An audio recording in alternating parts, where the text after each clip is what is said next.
starý, zástupy pravdy živé, skáza sa tvoju slova, chce počuť slovo živé.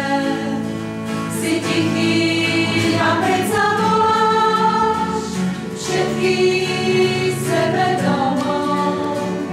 Prišli sme, aj dnes s nami ráda smieš.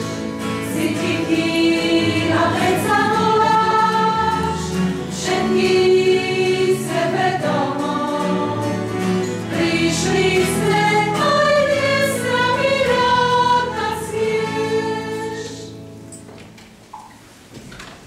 V mene Otca i Syna i Ducha Svätého.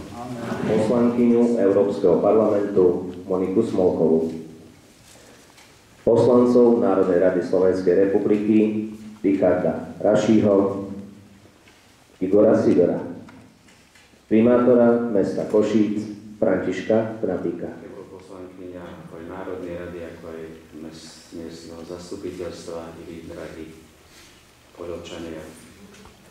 V tento popoludňajší čas ste naplánovali otvorenie tohoto stánku Domu nádeje, ktorému ste dali aj titul Božieho srdca, alebo ešte možno, že ak by ste popremýšľali, tak Božieho milosrdenstva, lebo ho budeme potrebovať i teraz i na záver.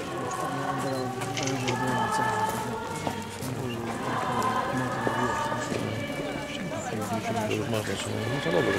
A nie znam, czy jeszcze tak nie. Czego widzisz? Możesz, to nie jest. Chcesz przybliżyć? Na to, że spojrzy mają.